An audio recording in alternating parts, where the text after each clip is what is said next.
Every NHL team has a championship window, a set amount of time where a team has the best chance to win a Stanley Cup. The Vancouver Canucks have just entered their window. The Dallas Stars Cup window was closing due to the bloated contracts of Sagan and Jamie Benn, but because of their unbelievable drafting, Heiskanen, Jason Robertson, Ottinger, Wyatt Johnston, they were able to extend to their window. The Capitals window is now shut and nailed closed. Thank God Ovi won a cup. Sometimes teams get very unlucky like the Flames, where even though they were a top team in the league, where they had the best line in hockey, due to their roster imploding after the departure of Tkachuk and Johnny Gaudreau, their prime championship window would only last 3 years. Depending on a team's roster construction, the ability to draft and develop, sign and retain players on good contracts, or the use of free agency, some teams' championship window can last upwards of 10 years.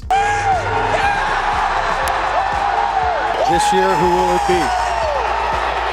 The Pittsburgh Penguins are the best example from recent history. But here's the thing, it is very important to note that winning a Stanley Cup is a marathon, not a sprint. In the first year of a team making the playoffs in their window, they're just happy to be there. In year 2, you want to see progression. In year 3, things are getting serious. And by years 4 and 5, it is now cup or bust. At this point, anything other than a Stanley Cup is a complete and utter failure. Because as it stands, the Edmonton Oilers are now in year 5 of their window. McDavid, believe it or not, is in year 9 of his career. And when you consider that McDavid is one of the greatest playoff performers in NHL history, putting up numbers we haven't seen since a prime Wayne Gretzky and Mario Lemieux, the fact that he hasn't made a single cup final is a tragedy. There has never been a player more dominant than Connor McDavid, who has failed to win a cup. Yes, it's great that McDavid is making his second Western Conference final, but he is now going against a juggernaut of a Dallas Stars team. A team that outmatches them in depth, defense, goaltending, not to mention that it was reported that McDavid is dealing with some serious upper body injuries. So this series is going to be a tough uphill battle. Yes, every team deals with injuries, but no team relies more on their star player than the Edmonton Oilers. So it begs the question, what in the hell is going on? How can a team have a modern day Wayne Gretzky in the playoffs and still not see success? Are the Oilers like the Penguins, where they have another 5 years of championship contention? Or does this team need to make some big changes? Because while researching McDavid, the Oilers, and NHL teams' championship windows, I would discover something shocking.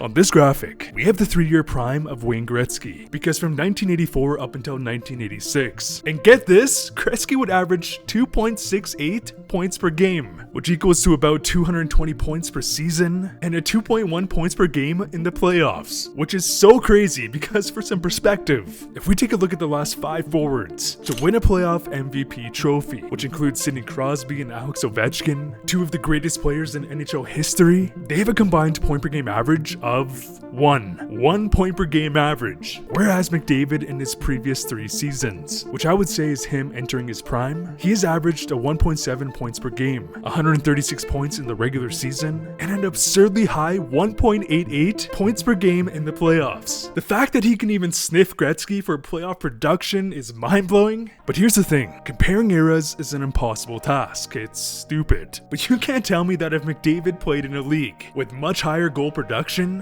aka the high-scoring offenses of the 80s, that his stats wouldn't also increase. Because if we cross-compare McDavid's point production, the playoff goal-scoring averages of the previous 3 years, and compare it to the playoff goal-scoring averages of Wayne Gretzky in his prime, Connor McDavid's adjusted total would be closer to 2.09, so 0.01 points per game behind Wayne Gretzky. So Connor McDavid is literally scoring at the same rate as a prime playoff Wayne Gretzky. So the fact that this man hasn't won a cup, let alone been to a cup final, is a tragedy. I don't care if you're not an Oilers fan, McDavid is a modern day Wayne Gretzky and one of the greatest not just hockey players but athletes in the world. So something needs to change, because what McDavid does in the playoffs are things only he can do alone. How can this man put up nearly 2 points per game against the best defensive systems in the game?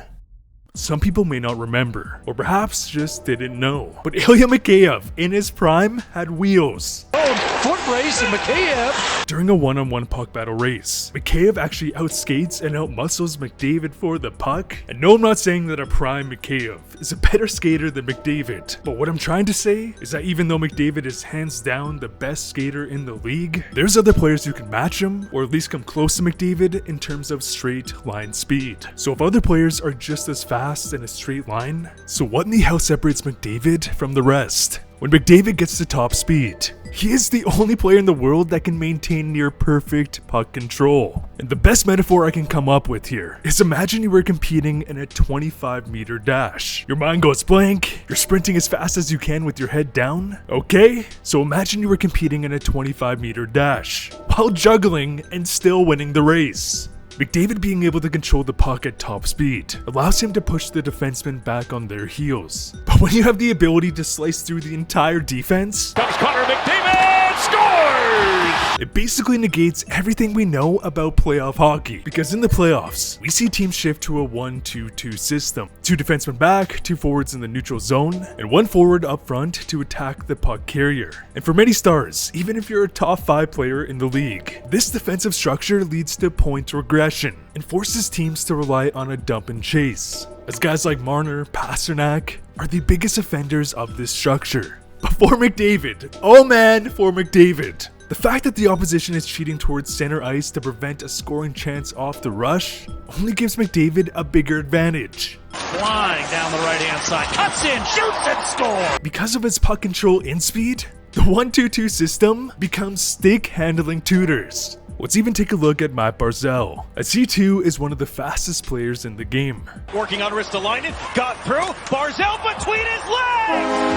Oh, Matt Barzal! In Game 1 of Round 1, Barzal builds up speed and gets the zone entry. Carolina expands all the defensive coverage to eliminate all of his passing options. They push Barzal to the outside. To the outside, body down by... And because Barzal is not McDavid, and that he has the ability to slice through defensemen and get to the net, Barzal is left with nothing. Yes, Barzal can efficiently gain the offensive zone because of his speed, but when teams are playing in a strict 1-2-2 system, it can eliminate any potential of a scoring opportunity. Because in a nearly identical play, McDavid gains possession and starts to gain speed. The Rangers are playing in a 1-2-2, they're pushed back because of his speed, and at this point, it's a 1v4. In the Barzal example, it's also a 1v4. But because McDavid can do this, Trouble changing here.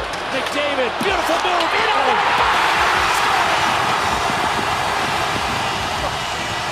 McDavid is the only player with the uncanny ability not just to counter playoff defensive structure, but he is one of the only players that views this defense as an advantage. So it's safe to say, McDavid is not the issue. This man has never been the issue.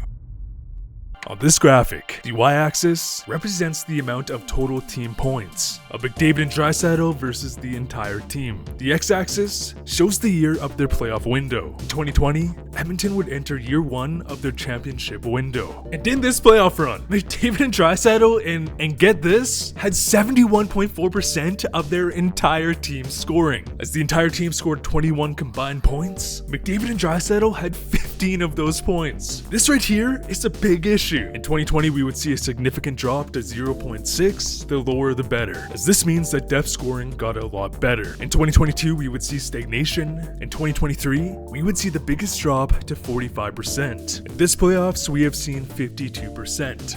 And for some perspective, Makar and McKinnon would make up 31% of their team's total point production. Now, they didn't put up numbers close to McDavid and Draisaitl, but it goes to show that even if you have the top players in the league, your team still needs depth scoring throughout the lineup. At this point, it's a guarantee that McDavid and Draisaitl will light it up in the playoffs. But to win a Stanley Cup, you need depth scoring. And in the last 5 years, we have seen great progression year after year, which is a great thing. However, with guys like Draisaitl and Bouchard needing a big payday, with players like Ekholm getting older, Evander Kane seeing regression, if Edmonton doesn't make it past Dallas this season, it now begs the question to how long their window stays open. This video is sponsored by Bet99, made by Canadians for Canadians. You guys want the dog back? And today's responsible sports betting advice revolves around individual bets. Because I have a buddy that I met back in university. When he was 18, he went up to the oil rigs, he grinded, he saved his money. Within a couple years, he bought a house. He then got a good job and now has 2 houses that are both dual suited. But here's the thing, my buddy, let's just call him Zach, he loves to sports bet. But he places bets for like 20, 50 cents, maybe $1 on a good day. So what I'm trying to say is you can still have a lot of fun with sports betting without having to risk any form of income. As again, I like to play a game where I start with a very small amount and see how high I can get it. You must be 19 plus to play. This offer is not available in the US or Ontario. And follow my good friend by sports betting responsibly. On this graphic, we have the combined point per game percentage from the greatest scorers from each draft class from 2004 up until 2009, alongside of their first 15 years of their career. 2004 we had Ovechkin, in 2005 we had Crosby, Giroux, Kane, Stamkos, Tavares. So we're talking some of the all-time greats here, because I'm trying to see if there's a pattern where the best players begin to regress to where that team's window begins to close. On the y-axis, we have point per game average. Anything above 1 point per game is star status. The x-axis represents the year of each player's career. And as we can see from years 4 to 6, on average, they would hit the peak of point production. However, these players would remain elite all the way up to year 15.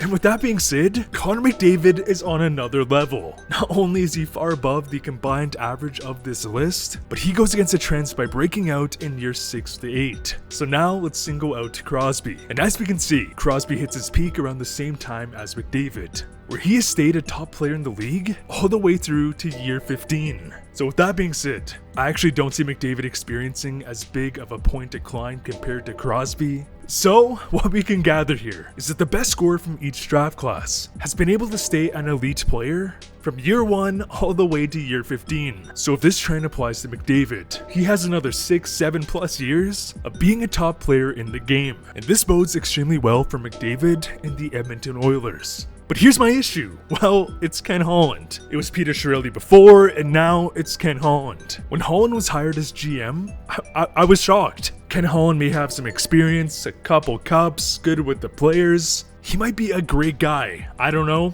him personally, but he has stunk as Oilers GM. Since coming to Edmonton, only 2 of his draft picks have played more than 50 games. If a team has any shot of creating championship caliber depth, even if they're at the top of the league, they need to draft well. In a previous video about Stevie Y, I would discover that Holland during the last decade in Detroit had arguably the worst drafting track record in the league, and his signings have also been brutal. Think about the optics here. Darnell Nurse and Jack Campbell, who keep in mind is playing in the AHL, make a combined $14 million. Darnell Nurse makes more money than Cale Makar, Quinn Hughes, Roman Josi, Victor Hedman. In fact, I recently saw a post by Jay Fresh highlighting how Darnell Nurse is basically a modern day Dion Phaneuf, which made me laugh but also cry as an Oilers fan. So if the Oilers don't make it past Dallas, I cannot see him keeping his job. Now, he would make some good signings with guys like Nugent Hopkins, Zach Hyman, but overall, his tenure has been rough. But as for the good news, the salary cap is going up, which is a great opportunity to add depth. I still think McDavid has more to give, which is honestly shocking, as he still has another 5, 7, 8 years of being a top player in the game. But what do you think? Does McDavid have a real shot at winning a cup with this roster? Comment down below, and thank you to Bet99 for sponsoring today's video. Click the link down below to receive a special bonus, and as always, thanks for watching.